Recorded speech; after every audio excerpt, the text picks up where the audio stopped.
Welcome back, everybody. My name's Tucker, this is Sporting Logically, and today we're going to talk about one of the more interesting non-max team player free agent combinations of this summer, and that's Marcus Smart and the Boston Celtics. Now, if you haven't watched a ton of Celtics games this season, it might not be readily apparent what makes this player so valuable. After all, this is a guy whose career averages, and especially his shooting percentages, don't exactly point to a player that's in for a big payday.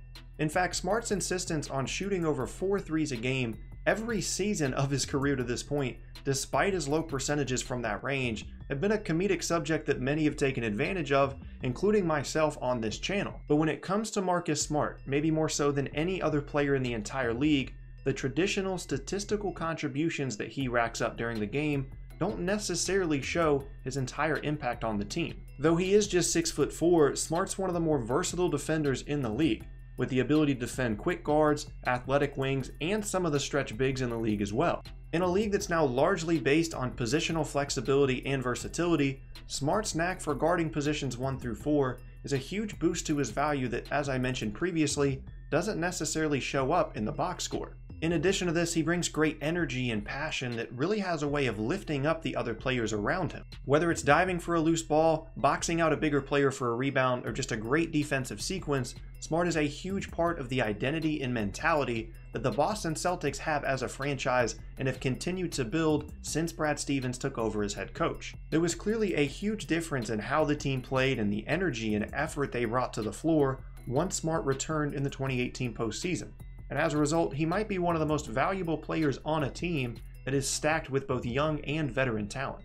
Now that we've established what makes this particular player so valuable, let's go ahead and take a look at the circumstances around his free agency. Smart is a restricted free agent, meaning that the Celtics will have the opportunity to match any offer that might come his way, a detail that might actually bring down his market value around the league. Remember, this offseason is much different than the past few have been, with less cap space around the league, meaning that there aren't really a ton of teams that can throw a huge offer sheet his way. And because they know the Celtics would have the opportunity to match any offer, they really don't know how much Boston wouldn't be willing to match and how much would be an overpay.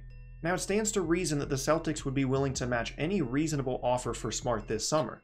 They look to be one of the favorites in the conference next season, and losing him would be a huge blow to their chances of winning the East next year. However, this entire situation got that much more interesting once Kyrie Irving went down later in the season and ended up missing the entire 2018 postseason, allowing another young guard to step up in his place, Terry Rozier.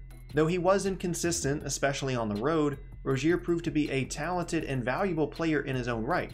And a free agent himself in 2019, his emergence was certainly a boost to the team's 2018 postseason success, but has made the Marcus Smart situation that much more complex. When looking at the roster, the team already has 2 max contract players on the team, Al Horford and Gordon Hayward, with another player that will demand a deal of that size once he becomes a free agent in 2019 in Kyrie Irving, assuming he doesn't leave for New York. Not only that, but the team also has 2 up-and-coming young wings in Jaylen Brown and Jason Tatum.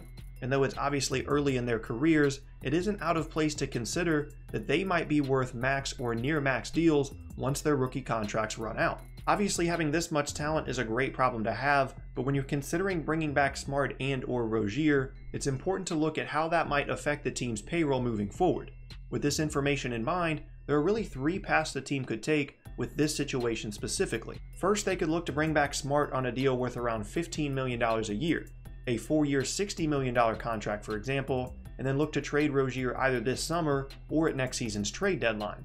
If they elected to wait until the trade deadline, the tricky part would be finding enough minutes to showcase him and keep his trade value up in what is already a pretty crowded backcourt. The advantages to this choice are that the team gets to keep Smart and ideally get something back for Rozier before having to pay him as well, ensuring that they get value either via a trade or on the court out of both players. Second, they could obviously just let Smart walk, either because a market value deal is a bit too rich for them considering their other contracts, or because another team throws a huge offer sheet his way. In this scenario, they would obviously keep Rozier as the first guard off the bench and not trade him, and then either pay him as a free agent in 2019, trade him that off-season, or let him walk and draft his replacement with one of the future picks from different teams that they still have moving forward. Third, they could bring back Smart on the deal that I mentioned earlier and look to trade him, Rozier, and whoever else they want for a disgruntled all-star around the league.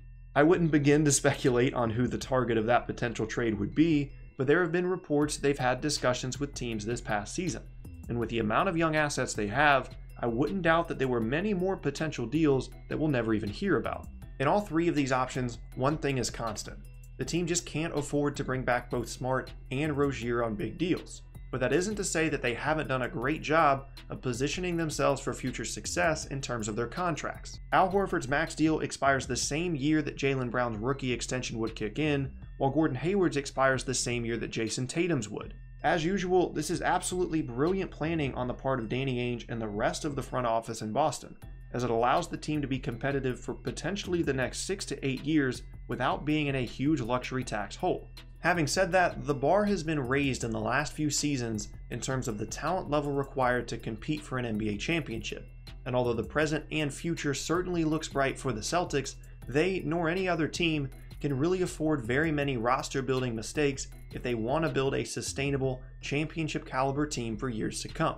The team's decision on the future of Marcus Smart as a Boston Celtic this summer, and all the dominoes that could fall afterward, might just be one of the biggest forks in the road that we look back on in 10 years that either allowed the team to build the next NBA dynasty or that prevented them from reaching their potential.